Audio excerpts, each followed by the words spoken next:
This is the Cholo News Report for Wednesday 17 April 2019. Singapore's known oil exports slumped in March, according to numbers released by Enterprise Singapore. This was the biggest year-on-year monthly drop since October 2016. The slump in the export of electronics was especially marked. Enterprise Singapore noted the high base effect from a year ago, as it released the export data on Wednesday. She added that the electronics down cycle may be nearing its bottom and that weak recovery in the industry may be seen in the second half when the US-China trade deal is finalized in May. Voters in Indonesia go to the polls to elect members of the parliament, the president and vice president.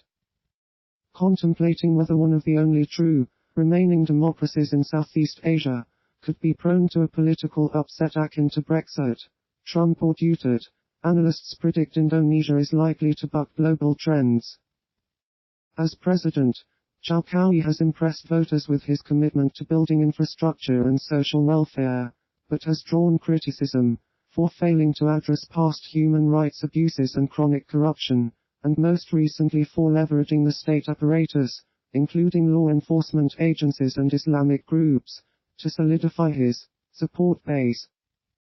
8 families file a lawsuit against Washington Hebrew congregation for allowing what they say was a lack of action over an assistant teacher who stands accused of sexually abusing several children in the daycare program.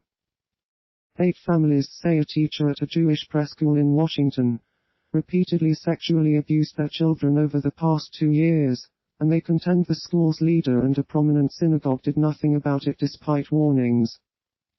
The suit, which lists 7 children only as Jane and John Does and keeps the parents anonymous as well, seeks an amount of compensation to be determined by a jury for damages, both monetary and non-monetary.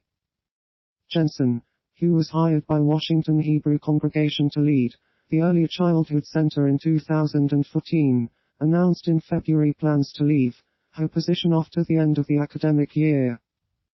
The lawsuit accuses the school's head of early childhood education, Deborah Jensen, of failing to protect children from a known and avoidable risk of sexual abuse, according to a statement from the family's lawyers.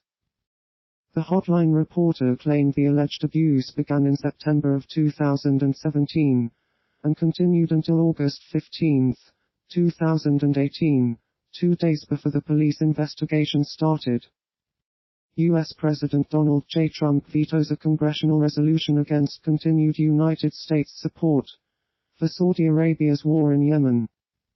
Neither the 247,175 tally in the Democratic majority House nor the 5,446 vote in the Republican Senate would be enough to override the veto, which would require 2/3 majorities in both chambers. Backers of the measure said the sword-iron bombing campaign in Yemen had made the humanitarian crisis worse, harshly criticizing Riyadh for killing civilians.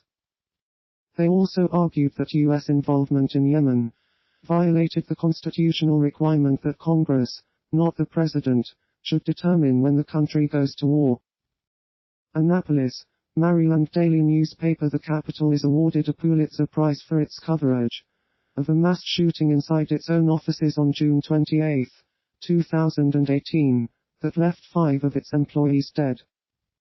The Capital Gazette in Annapolis won a special Pulitzer Prize citation for its coverage and courage in the face of one of the deadliest attacks on journalists in American history.